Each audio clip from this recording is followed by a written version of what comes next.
Olá, começa agora o JR Entrevista. O serviço de meteorologia não serve apenas para saber se o dia vai ser de chuva ou de sol e te ajudar a planejar o fim de semana. O Instituto Nacional de Meteorologia, ligado ao Ministério da Agricultura, abastece o país com informações essenciais para a agricultura e desenvolvimento sustentável do país. Há mais de 100 anos, o IMET faz o monitoramento, análise e previsão do tempo e de clima. Para falar sobre os trabalhos desenvolvidos pelo Instituto, a gente recebe o diretor do Instituto Nacional de Meteorologia, Miguel Novato. Muito bem-vindo ao JR Entrevista, obrigada pela sua participação. Começo te perguntando que acaba de ser divulgado o relatório da Organização Meteorológica Mundial, que revela que a concentração de gases estufa na atmosfera foi recorde em 2020. E segundo esse estudo, ao invés de absorver dióxido de carbono, parte da floresta amazônica está se transformando aí gradualmente num emissor de poluentes. Eu fiquei super assustada com isso, mas isso é uma novidade? Não, isso já acontece há um tempo. Por causa da fisiologia da planta, quando uma árvore cresce, ela para de realizar tanta fotossíntese. Mas é importante dizer que a árvore tem uma importância na preservação, na captura de CO2, ou seja, o componente da árvore, a madeira, a folha dela lá, é composta de CO2 que é capturado. Então, uma árvore grande que já tem atingido maturidade não captura mais CO2, mas ela é um banco de reserva de CO2. Ou seja, se você destruísse essa árvore, ela aumentaria a emissão de CO2 ainda mais. Então, ela não está emitindo poluente, ela está sendo neutra e talvez um pouco mais de emissão. Mas, mais do que isso, ela é um banco que captura o CO2 e guarda ela na sua estrutura. Então, a preservação da Amazônia, a preservação das matas é super positivo para a redução das emissões de CO2 na atmosfera. Ou seja, a solução não é cortar a árvore velha que está grande, e sim plantar árvore nova. Exatamente. A solução é ocupar mais e plantar mais árvore e criar mecanismos que a gente use menos combustíveis fósseis e use mais energias renováveis. Você falou da história do CO2. Na hora que as pessoas acabam cortando uma árvore, provocam queimadas também. Isso tudo aumenta a emissão de gases poluentes? Sim. Tem que entender essa árvore como se ela fosse um cofre que ela está capturando CO2. Toda vez que eu corto ela e ela deteriora ou que eu ponho fogo nessa floresta, eu estou aumentando a emissão total de CO2 equivalente. Não só CO2, mas todos os componentes químicos que aumentam a temperatura média da Terra. Agora, isso tem muito a ver também com desmatamento, queimada, esse aumento da emissão de CO2? Tem. Quase no mundo, esse número é 20% das emissões vem de desmatamento e ampliação de áreas urbanas em cima de florestas nativas. Mas 80% vem da emissão de CO2, feita por combustíveis fósseis. Ou seja, o grande vilão ainda é o uso de energia baseada em combustível fóssil. Então, gasolina, óleo diesel, carvão, esses são os grandes vilões das emissões de CO2 equivalente. Agora, Miguel, em relação à temperatura global, em uma série com mais aí de 100 anos, os 5 maiores recordes foram registrados agora nos últimos 10 anos, sendo que ano passado foi o mais quente de todos, não foi isso? O IMET recentemente chamou a atenção aí em relação à temperatura, à elevação de temperatura. E de que forma que essa elevação de temperatura acontece? Como que pode afetar a nossa vida aqui, principalmente aqui no país, além da gente estar morrendo de calor, né? Porque você vê, esse ano a gente quase morreu de calor, agora que começaram umas chuvas, mas ficou muito quente.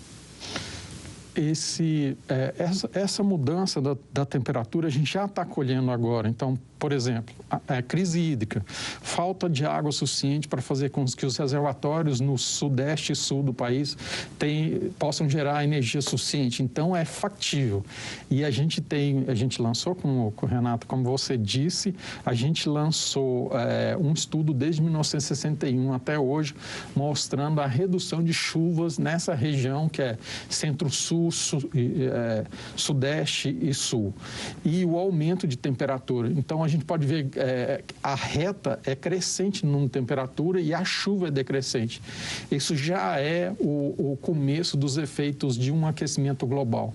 Mesmo pequenas variações na temperatura mudam toda a estrutura da atmosfera. Então, a gente está colhendo negativamente os efeitos do aquecimento global já hoje. Não é uma coisa que vai acontecer no futuro. Já impacta. Então, se você viu concentração de tempestades, tempestades de poeiras constantes que a gente começa a ver no Brasil acontecendo mais agora, falta de chuvas no sul para encher os reservatórios, temperaturas recordes em algumas regiões estão acontecendo parte por causa dessa emissão causada principalmente por combustíveis fósseis, e também tem um efeito negativo, que é aumento da temperatura e menor umidade, aumenta o risco de maior incêndio. Então, a gente tem visto incêndios no mundo todo, não só no Brasil, porque esse aumento da temperatura faz com que a matéria seca fique mais inflamável. Então, a gente corre mais risco também de incêndio, que aumenta ainda mais a temperatura. A humanidade tem que se preparar agora com dois efeitos. Um, reduzir os usos de combustíveis fósseis, preservar a natureza, preservar as matas, e também a gente precisa, já não tem tempo, montar estruturas de mitigação. Então, novos modelos de seguro agrícola, novos modelos de seguro, novas construções que se preparem para essa falta de água e para esse aumento de temperatura. Agora, Miguel, uma coisa que sempre me preocupa muito é porque a gente vê essa elevação de temperatura, e a minha pergunta é: tem algo que a gente possa fazer para a temperatura reduzir, voltar ao que era há anos atrás? Ou a gente chegou até aqui e agora a gente tem que preservar para não piorar? A gente consegue regredir ou a gente consegue apenas não piorar? A gente consegue regredir, mas isso vai demorar muito tempo. Provavelmente a gente não vai estar aqui. Mas se a gente conseguir que isso não piore, porque já está ruim como está, mas se piorar cada vez mais, se a gente tiver mais tempestades, chuvas concentradas em só período, grandes enchentes, grandes secas, esse a gente consegue minimizar. Mas voltar naquele modelo, a gente precisaria de um esforço mundial, que parece que não vai acontecer no curto prazo, para a gente preservar mais, aumentar o número de florestas, trocar o uso de energia do modelo de combustíveis fósseis, e esse não parece ser um caminho no curto prazo. Mesmo assim, isso demoraria muitos anos para a gente reverter a captura. Emitir uma molécula de CO2 que vai por ar é simples, mas capturar ela na atmosfera é muito difícil. Agora, a gente está vivendo aí a pior crise hídrica dos últimos 91 anos. O que mudou aí em relação às chuvas para a gente estar padecendo disso? Bom, o que aconteceu é que a confluência de dois fatores. Um que é o Laninha, né, que são as águas do Pacífico, e também o dipolo do Atlântico, mudanças nessa estrutura das correntes marítimas, junto com esse aquecimento médio. Então, o aquecimento médio global tem aumentado, tem reduzido a quantidade de chuvas, o aquecimento tem aumentado e isso reduz a quantidade de chuvas. Então, essa confluência de fatores tem criado a famosa crise hídrica que o Brasil está passando agora. E mesmo que a gente tenha chuvas em um ano muito boas, isso não é suficiente para a gente fazer a recomposição total dos reservatórios. Então, a gente precisa de novas estruturas para que retenhamos essas chuvas no longo prazo. Isso pode demorar um pouco para acontecer. Mas é sensível na vida das pessoas, que as chuvas estão concentradas num curto período de tempo, elas estão muito intensas e não diluídas como eram antigamente. Elas começam mais tarde e terminam mais cedo. Ok. Bom, e você pode assistir ao JR Entrevista na Record News às 19h, no portal R7, no Play Plus, no Jornal da Record, no JR 24 horas à 00h30 e também nas nossas redes sociais. Miguel, você falou do Laninha. Esse fenômeno, o que ele é e como que ele impacta aqui o Brasil? Bom, o Laninha é uma mudança, faz parte de um processo do El Niño e Laninha, na mudança da temperatura do Oceano Pacífico. Então, quando você tem Laninha, você chove menos no sul do país e mais na região norte e nordeste. E quando você tem El Niño, acontece o contrário, você chove mais na região sul e menos na região norte e nordeste.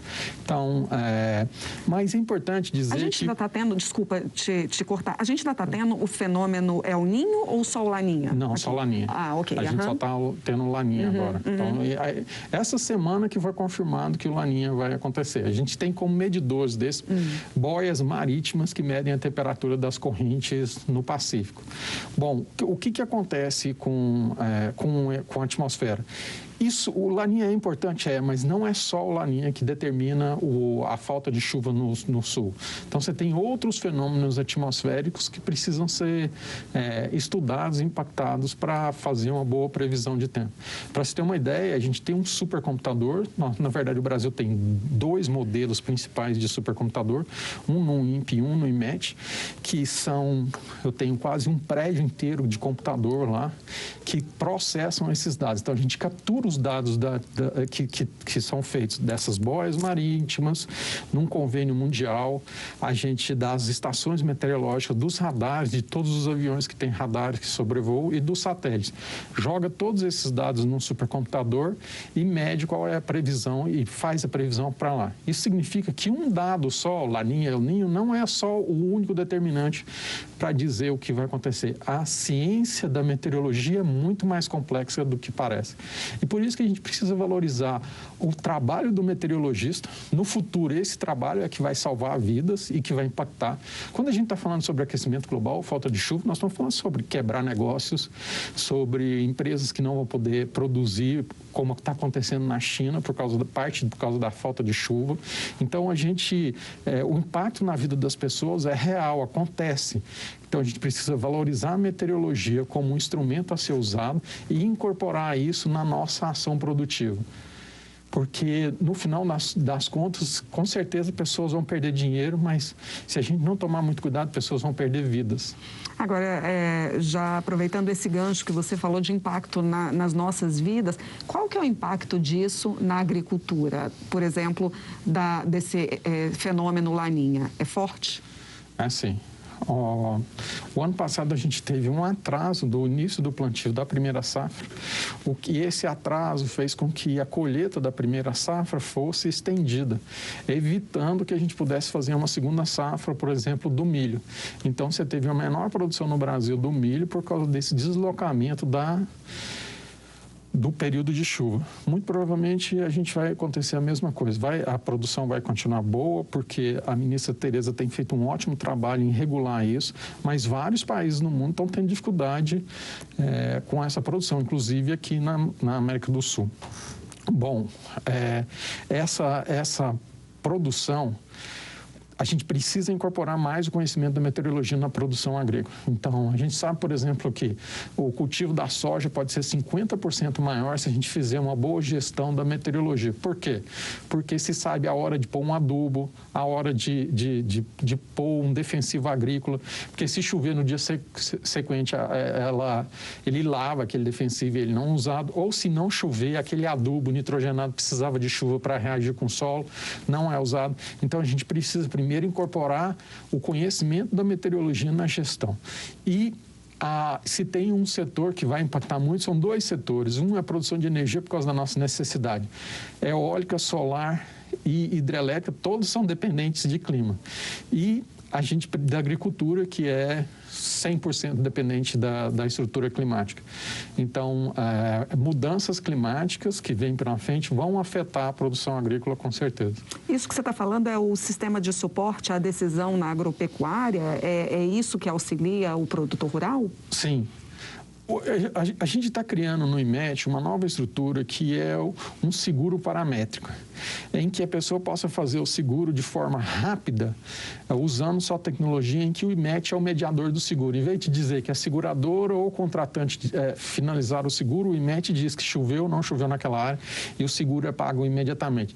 Isso reduz o custo do seguro agrícola para o produtor e melhora a gestão de risco do produtor. Então, a gente está tentando construir esse sistema. A gente fez a primeira experiência agora com produtores de cacau na Bahia, porque a quantidade de chuva na Bahia, a quantidade de chuvas altera a qualidade da amêndoa do cacau. Então, esses produtores contrataram a quantidade de chuva para que a qualidade da amêndoa dele servisse. E eu acho que o mais interessante dessa proposta é que eles também compraram esse seguro vendendo crédito de captura de carbono, porque o cacau é plantado no meio de árvores. Então, eles replantaram árvores, venderam o crédito de carbono e pagaram o seguro. Então, eles apostaram de duas coisas. Se chover o suficiente, minha amêndoa fica boa, está ótimo, eu não preciso de seguro. Se não chover o suficiente, minha amêndoa não ficou tão boa, eu vou ser recompensado pelo seguro. Então, esses mecanismos financeiros são a nova fronteira. A gente precisa financiarizar o dado meteorológico, transformar ele em algo que possa ser comercializado, transacionado para reduzir o risco de produção. Agora, existe também um aplicativo que oferece aí de forma mais simples para os produtores rurais? Tem sim. O IMET lançou um aplicativo que é só entrar em qualquer loja de aplicativo IMET.